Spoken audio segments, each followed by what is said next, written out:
जय श्री कृष्ण। जय माताजी। हर हर महादेव। तो आज आपणे फागण सुद 13 शत्रुंजय डूंगरनी 6 गामनी यात्रा विશે जाणशुं ने त्यां प्राचीन जैन तीर्थ पालिताणा पण आवेलुं छे तो एना विશે पण आपणे जाणशुं। हर हर महादेव। गुजरातना सौराष्ट्र प्रदेशमां जिल्ला मथक भावनगरनी नैऋत्य अने શેત્રુંજી नदीना किनारे आवेलुं तालुका मथक पालिताणा जैनोना सौथी पवित्र यात्राधाम शत्रुंजय माटे भारतभरमां प्रसिद्ध छे। आ नगर ऐतिहासिक ग्रंथोमां काठियावाड़नुं पाटलिपुत्र तरीके पण ओळखाय छे, जेना परथी पालिताणा नाम उतरी आवेलुं मनाय छे। शत्रुंजय तीर्थकरोनी भूमि मनाय छे। शत्रुंजयनो अर्थ विजयनुं स्थान के आंतरिक शत्रुओ पर विजय मेळववो एवो थाय छे। ते 9 सदी पूर्वे बंधायेला जैन मंदिरों साथेनुं एक अति विशाળ पहाड़ी परिसर छे। ते विश्वनुं एकमात्र अने सौथी मोटुं एवुं पर्वतीय संकुल छे, जे तळेटीथी लईने टोच सुधी 800 थी वधु मंदिर धरावे छे। मंदिरोनी महानगरी तरीके पर शत्रुंजय तीर्थ आगममाने शाश्वत सिद्ध क्षेत्र गणाय छे। मंदिरोनुं निर्माण 11मी सदीथी लईने 900 थी वधु वर्षना समयमां थयेलुं छे। मंदिर समूहमां सौथी पवित्र आदिश्वर दादा उर्फे आदिनाथ ऋषभदेवजीनुं मंदिर छे। અહીંની ભૂમિ જૈન ધર્મના પ્રથમ તીર્થકર ઋષભદેવની તપસ્યા, ધર્મોપદેશ અને વિહારથી પાવન થયેલી છે। એમના પૌત્ર અને મુખ્ય ગણધર ને શિષ્ય પુંડરીક સ્વામી સાથે પણ શત્રુંજયનો પ્રાચીન ઇતિહાસ જોડાયેલો છે। એમણે અહીં નિર્વાણ પ્રાપ્ત કર્યું હોવાથી શત્રુંજય મૂળ રૂપે પુંડરીકગીરી તરીકે ઓળખાતું હતું। 24મા તીર્થંકર મહાવીર સ્વામી અને મહાવિદેહ ક્ષેત્ર નિવાસી સિમંદર સ્વામીએ પણ આ મહાતીર્થની સ્થાપના કરી છે। નેમિનાથ સિવાય બધા તીર્થકરોએ પગલાં કરીને અને ઘણા તીર્થકરો અહીં આત્મજ્ઞાન મેળવીને આ સ્થાનને પવિત્ર કરેલું છે। તેથી શેત્રુંજય સિદ્ધક્ષેત્ર કે સિદ્ધાચલના વૈકલ્પિક નામ પણ જાણીતું છે। તે જૈનોના શ્વેતાંબર પરંપરાના સૌથી પવિત્ર યાત્રાધામો પૈકીનું એક છે। શેત્રુંજય ગુજરાત, અષ્ટપદ કૈલાસ પર્વત, ગિરનાર ગુજરાત, આબુ પર્વત રાજસ્થાન અને સમેત શિખર ઝારખંડ શ્વેતાંબર પંચતીર્થી નામે ઓળખાય છે। વિકટ અને લાંબુ ચઢાણ છે। શહેરથી 6 કિલોમીટરને અંતરે તળેટી અને તળેટીથી 3 કિલોમીટર પછી ચઢાણ સ્થળ શરૂ થાય છે। શેત્રુંજયનું આરોહણ પથ્થરના પગથિયા અને સીધા ચઢાણ લીધે મુશ્કેલ છે। ત્યાં સુધી પહોંચવા ભાવિકો પહાડી રસ્તે 3750 પગથિયા ચડી અને 3.5 કિલોમીટરનું અંતર કાપી 580 મીટર એટલે 1933 ફૂટની ઊંચાઈએ પર્વતના શિખર નજીક પહોંચે છે। ગિરિમાળા ઉપર નાના મોટા લગભગ 980 મંદિર અને 2700 જેટલા સ્મારક આવેલા છે। તેમાં 108 મોટા અને બાકીના 872 નાના મંદિર છે। તેમાં જીન ચોવીસીના બધા તીર્થકરોના પણ મંદિરો આવી જાય છે। તમામ મંદિરોમાં કુલ મળી 7000 જેટલા જીન બીમ બિરાજિત છે। 20 એકરમાં પથરાયેલું પૂરું ગઢક્ષેત્ર શત્રુંજયની બંને ધાર પર 9 ભૌગોલિક વિભાગમાં વહેંચાયેલું છે। મંદિરોના દરેક કિલ્લેબંધ ઝુમખાને ટૂંક કહે છે। તે દરેકમાં એક કેન્દ્રીય મંદિર અને તેની આસપાસ અસંખ્ય નાના મંદિરો આવેલા છે। તેમાં સૌથી મહત્વપૂર્ણ આદિનાથ, કુમારપાળ, સંપ્રતિરાજ, વિમલશાહ, સહસ્ત્રફૂટ, અષ્ટપદ અને ચૌમુખના મંદિરો છે।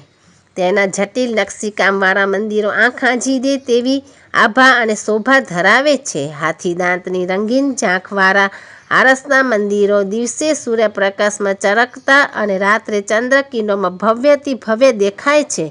નવસર્જન અને વિસ્તાર। અહીંનું પ્રથમ મંદિર ઋષભદેવના પુત્ર ચક્રવર્તી ભરત રાજાએ તથા આદિશ્વરનું મૂળ મંદિર વિક્રમ રાજાએ બંધાવેલું છે। 2000 વર્ષ પહેલાં પહેલી સદીમાં મહુવાના શ્રેષ્ઠી ઝાવરશાહે તેનો જીર્ણોદ્ધાર કરાવેલો હતો। જૈન સંસ્કૃતિના સંરક્ષક કુમારપાળ સોલંકીના શાસન દરમિયાન 12મી સદીમાં આ બહાદમંત્રીએ પૂર્વ કાસ્ટના દેરાસરનો જીર્ણોદ્ધાર કરી અહીં સૌપ્રથમ પાષાણના જિનાલયનું નિર્માણ કરાવેલું હતું। તે પછી 1311માં વિધર્મી આક્રમણથી મંદિરો નષ્ટ થતાં સંત જીન પ્રભુ સુર્વે પાછળથી તેને પુનઃસ્થાપિત કરી એટલે 14મી સદીમાં પુનઃનિર્માણ કર્યા હતા. ત્યારબાદ ચિત્તોડગઢના કરમસાએ 16મી સદીમાં ઋષભદેવની વિશાળ પ્રતિમા પ્રતિષ્ઠિત કરી હતી.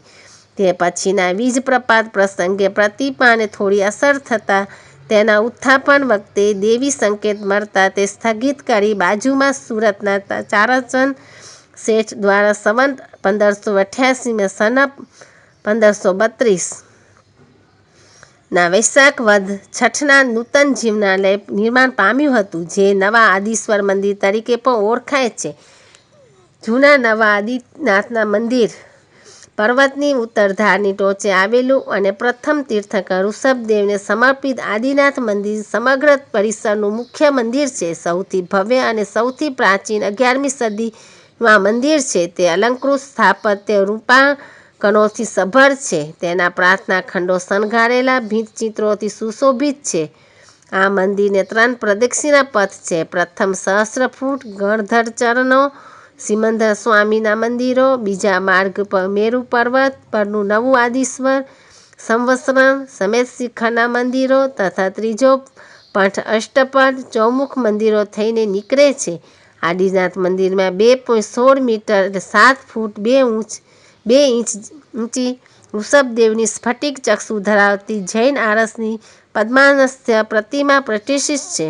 નવું મંદિર 4 મોટા ગવાક્ષ, 21 સિંહ, 32 પુત્રી, 32 તોરણ, 72 સ્તંભ, 121 ધાતુ પ્રતિમા, 1245 કુંભ એટલે કળશ, 1500 ચરણ પાદુકા, 1972 દેરી અને 2913 પાષાણ પ્રતિમા ધરાવે છે. 2016માં એમની 108 ફૂટની મૂર્તિ પણ સંકુલમાં સ્થાપિત કરવામાં આવી છે. જ્યારે ચૌમુખ પર ચતુર્મુખી મંદિરો 1618માં બનેલું છે. અહીં આત્મજ્ઞાન પામેલા મનાતા પ્રથમ તીર્થંકર આદિનાથની પ્રતિમાઓ તેમાં 4 દિશા તરફ પ્રસ્થાપિત છે. વિસ્તૃત નકશીકામની અદ્ભુત સમૃદ્ધિ સાથેનું તે સૌથી મોટું અને ભવ્યથી ભવ્ય મહત્વપૂર્ણ મંદિરોમાંનું એક છે. 6 ગામની તીર્થ ભાવયાત્રા એટલે શું? ચોમાસામાં ચાતુર્માસ દરમિયાન પર્વત સંકુલ બંધ રહે છે, જે કાર્તિકી પૂર્ણિમાના દિવસે ખુલે છે. વર્ષમાં અહીં આ 6 તહેવાર ભારે ધામધૂમથી ઉજવવામાં આવે છે. કાર્તિકી પૂર્ણિમા યાત્રા, ફાગણ સુદ તેરસ યાત્રા, ચૈત્ર સુદ તેરસ મહાવીર જયંતિ વખતેની યાત્રા, ચૈત્રી પૂનમ યાત્રા, વૈશાખ સુદ ત્રીજ અખાત્રીજ અને વૈશાખ વદ છઠ વર્ષગાંઠો જે તે તિથિ અહીં આયોજિત થતી સિદ્ધાચલ તીર્થની ભવયાત્રા એક વિશેષ ઉત્સવનો પ્રસંગ બને છે. કાર્તિકી પૂર્ણિમા પર મોટી સંખ્યામાં જૈનો પહાડની ટોચે આદિનાથ ભગવાનની પૂજા કરવા ઉમટી પડે છે. યાત્રા દરમિયાન 6 ગામ આશરે 13 માઇલ 21.6 કિલોમીટરની શત્રુંજયની પગપાળા પરિક્રમા કરે છે. તે પછી અન્ય વિશેષ દિવસ ફાગણ સુદ તેરસના 3 ગણા વધુ યાત્રિકો મંદિર પરિસરમાં આવે છે. જૈનોના જીવનકાળમાં શત્રુંજય તીર્થયાત્રા મોટી ઘટના મનાય છે. વર્ષે 4 લાખથી વધુ યાત્રાળુઓ છરીપાલક સંઘ મારફત અને અન્ય રીતે આ ગિરિરાજની યાત્રાએ આવે છે. 1730થી શેત્રુંજય મહાતીર્થ પાલિતાણા મંદિરોનો વહીવટ આનંદજી કલ્યાણજી ટ્રસ્ટ સંભાળે છે. તળેટી વિસ્તારમાં દેશનું પ્રથમ વિશાળ જૈન સંગ્રહસ્થાન અને તપેશ્રી સંઘનું સમોવસરણ મંદિર અને સંગ્રહાલય પણ દર્શનીય છે. આસપાસ અનેક દર્શનીય સ્થાનો આવેલા છે, તો આપણે એના વિશે પણ માહિતી મેળવીએ. સિંહોર 28 કિલોમીટર છે. ગૌતમેશ્વર મહાદેવનું મંદિર ત્યાં આવેલું છે. બ્રહ્મકુંડ નવનાથ યાત્રા પણ ત્યાં આવેલી છે. વિજય વિલાસ મહેલ, ખોડિયાર મંદિર તળાજા, તાલધ્વજ ટેકરી જૈન મંદિર, પર્વતીય ગુફાઓ, બગદાણામાં બાપા સીતારામ મંદિર, મોમાઈધામ આવેલા છે. ભાવનગરમાં તપ્તેશ્વર મહાદેવ, ભવનાથ મહાદેવ, આદિશ્વર મંદિર, નીલમબાગ મહેલ, ગાંધી સ્મૃતિ, ગંગાઝરિયા તળાવ, ગૌરીશંકર તળાવ, ટાઉન હોલ, પૂર્વના Darbar hall, Victoria nature park, Barton library, Oakland water world, Alang જે વિશ્વનો સૌથી મોટો જાત તોડવાનો વારો છે તે પણ ત્યાં આ બાજુમાં આવેલા છે. વિશ્વનો સૌથી મોટો જહાજવારો તોડવાનો વારો અલંગ અહીંયાથી 50 કિલોમીટર અંતરે આવેલું છે. ગોપનાથ મહાદેવ ગોપનાથ મહાદેવ શિવ મંદિર, સમુદ્ર તટ કિલ્લો, દીવાદાંડી, ગઢડા, સ્વામિનારાયણ પ્રસાદી મંદિર, વેરાવદર, કાળિયાર, હરણ રાષ્ટ્રીય ઉદ્યાન પણ ત્યાં આવેલા છે. એ બધા નજીકના તીર્થસ્થાનો જોવાલાયક સ્થળો છે. 2014માં પાલિતાણા ભારતનું પ્રથમ શાકાહારી શહેર તરીકે ઓળખાતું અને 2017માં રાજ્ય સરકાર દ્વારા અહિંસા શહેર તરીકે જાહેર કરવામાં આવ્યું છે. પાલિતાણા નગરપાલિકાનો દરજ્જો સમુદ્ર તટથી 66 મીટર એટલે 220 ફૂટની ઊંચાઈએ, 83.2 ચોરસ કિલોમીટરનો વિસ્તાર અને 64.497ની વસ્તી 2011 પ્રમાણે ધરાવે છે. પાલિતાણામાં નાનું રેલવે સ્ટેશન પણ આવેલું છે. નજીકનું વિમાનઘર અને મોટું રેલવે મથક ભાવનગર છે.